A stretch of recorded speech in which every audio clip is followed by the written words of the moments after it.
자, 우리 동네 주민센터 있잖아요. 거기서 매일매일 어떤 결정들이 내려지고 있을까요? 오늘은요, 바로 이 공공복지에 보이지 않는 심장이라고 할 수 있는 현장 재량이라는 개념에 대해 한번 깊숙이 파고 들어가 보겠습니다. 혹시 이런 생각 해보신 적 없으세요? 아, 담당자가 내 사정을 조금만 더 알아주면 좋을 텐데. 공공 서비스를 이용하다 보면 서류로는 다 설명 안 되는 진짜 내 이야기를 좀 들어줬으면 하는 마음이 들 때가 있잖아요. 아마 많은 분들이 공감하실 거예요. 바로 이 지점인데요. 한편으로는 내 상황을 좀 더 살피고 공감해 주길 바라면서도 또 다른 한편에서는 저 사람은 봐주고 나는 안 봐주나 하는 혹시 불공정한 건 아닐까 하는 그런 의심이 고개를 들죠. 이 두 마음 사이의 아슬아슬한 줄타기, 이게 바로 복지 현장의 현실이라고 할 수 있습니다. 그리고 이 모든 기대와 오해, 그 긴장감 한가운데에 바로 현장 재량이라는 개념이 있습니다. 이게 우리 삶에 정말 큰 영향을 미치는 전문적인 개념이거든요. 오늘 우리가 제대로 파헤쳐볼 핵심 주제가 바로 이겁니다. 자, 그럼 이제 복지 최전선으로 한번 가볼까요? 매일같이 수많은 사람들과 사연을 마주하는 우리 동네 공무원들. 과연 그들은 어떤 딜레마를 안고 있을까요? 우리가 흔히 생각하는 그냥 서류 처리만 하는 그런 딱딱한 이미지는 잠시 잊으셔도 좋습니다. 이 자료를 보면요, 이분들은 누구를 또 어떻게 도와야 할지 매일매일 어려운 윤리적 퍼즐을 푸는 전문가들이라고 말하고 있어요. 그러니까 이분들의 역할이 단순히 정책을 집행하는 것에서 그치지 않는다는 거죠. 지역사회의 여러 자원들을 연결하는 조정자이기도 하고, 또 가장 중요한 건 결국 누가 가장 도움이 필요한지 최종 결정을 내리는 최전선의 의사결정자라는 점입니다. 이 그림이 이분들이 매일 부딪히는 딜레마를 아주 잘 보여주는데요. 왼쪽을 보세요. 도움이 필요한 사람들은 정말 많고 사정도 제각각이죠. 그런데 오른쪽을 보면 예산이나 시간 같은 자원은 딱 정해져 있단 말이에요. 결국 무한한 필요와 유한한 자원, 이 사이에서 줄다리기를 하는 거죠. 자, 그럼 이 엄청난 간극을 대체 어떻게 메우는 걸까요? 바로 여기서 재량이라는 개념이 등장합니다. 그런데 이게 꼭 좋은 것만은 아니에요. 말 그대로 양날의 검과 같거든요. 이게 어떻게 신뢰를 낳고 또 어떻게 오해를 불러일으키는지 한번 살펴보겠습니다. 자, 그럼 현장 재량이 정확히 뭘까요? 정의를 보면 이렇습니다. 법이나 지침이라는 큰 틀은 지키되 그 안에서 개개인의 구체적인 상황을 보고 함정된 자원을 어떻게 나눠줄지 전문적으로 판단하는 거예요. 그러니까 누구를 먼저 도와야 할지 또 얼마나 어떤 방식으로 도와야 할지 결정할 수 있는 권한이자 동시에 무거운 책임인 거죠. 그런데 이게 왜 양날의 검이냐면요. 바로 이 인식의 차이 때문입니다. 어떤 분들은 와, 내 어려운 사정을 알아주고 도와주는 진짜 전문가다라고 생각하면서 신뢰를 보내죠. 하지만 다른 쪽에서는 뭐야, 자기 맘대로 누구는 챙겨주고 누구는 안 챙겨주는 거 아니야? 이렇게 불신하게 될 수도 있다는 겁니다. 정말 한 끗 차이죠.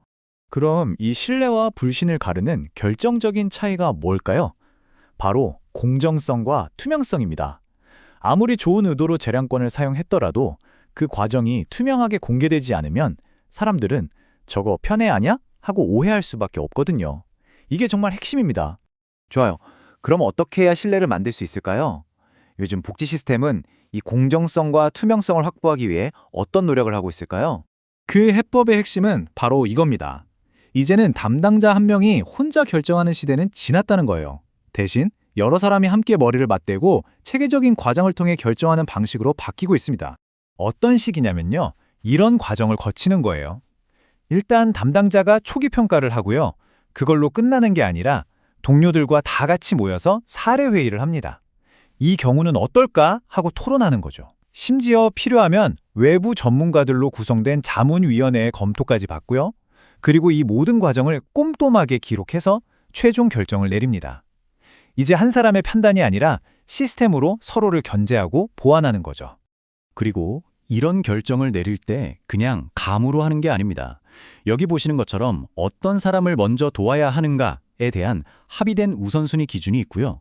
사례를 체계적으로 분류하고 위기 상황을 객관적으로 평가하는 도구들도 활용합니다. 중요한 건 이런 것들이 그냥 서류 작업을 위한 게 아니라 한 사람의 주관적인 판단을 조직 전체의 객관적인 전문성으로 바꿔주는 아주 중요한 도구라는 점이에요. 이렇게 모든 과정을 철저하게 기록으로 남기면 뭐가 좋을까요? 바로 담당자가 주민에게 이러이러한 과정을 거쳐서 이런 결정을 내리게 되었습니다. 라고 명확하고 설득력 있게 설명할 수 있는 근거가 생기는 겁니다. 이게 바로 투명한 책임이고 신뢰는 바로 이런 데서 쌓이기 시작하는 거죠. 자, 그럼 이제 이 모든 걸 종합해서 공공복지에서 재량이 가진 진짜 의미가 뭔지 한번 생각해 보겠습니다. 여기서 가장 중요한 건 바로 인식의 전환입니다. 재량이라고 하면 흔히 누구는 특별 대우를 해주는 힘이라고 오해하기 쉬운데요. 절대 그게 아닙니다. 오히려 그 반대예요. 모두를 위해 공정하게 고민할 수 있는 힘, 그게 바로 재량의 본질입니다. 다시 말해서요, 재량이란 이런 겁니다. 한정된 자원이라는 현실 속에서 공정함을 잃지 않으면서도 동시에 한 사람 한 사람의 딱한 사정을 정말 세심하게 들여다보고 어떻게든 최대한 도울 방법을 찾아내려는 것. 바로 그 고민의 힘인 거죠. 결국 최종 목표는 바로 이겁니다. 담당자 머릿속에서만 이루어지던 보이지 않는 판단을 누구나 이해할 수 있는 보이는 과정으로 만드는 것. 그래서 투명하고 책임질 수 있는 결정으로 만드는 것. 바로 이게 핵심입니다. 우리 같은 주민들 입장에서 생각해보면 정말 와닿는 말이죠. 우리가 진짜 신뢰하게 되는 건 무조건 규정상 안 됩니다 라고 말하는 공무원이 아니잖아요. 바로 규정 안에서 함께 방법을 찾아봅시다 라고 말해주는 공무원을 만났을 때 그때 진짜 신뢰가 생기는 거죠. 단순한 문지기가 아니라 내 문제 해결의 파트너를 만났을 때 말입니다. 결국 생각해보면 규정 안에서 함께 길을 찾아주는 공무원, 이게 어쩌면 우리 모두가 마음속으로 바라는 진짜 복지의 모습이 아닐까요? 이 공감과 공정함 사이의 절묘한 균형이야말로 우리가 진정으로 믿고 의지할 수 있는 공공 서비스를 만드는 가장 중요한 바탕이 될 겁니다.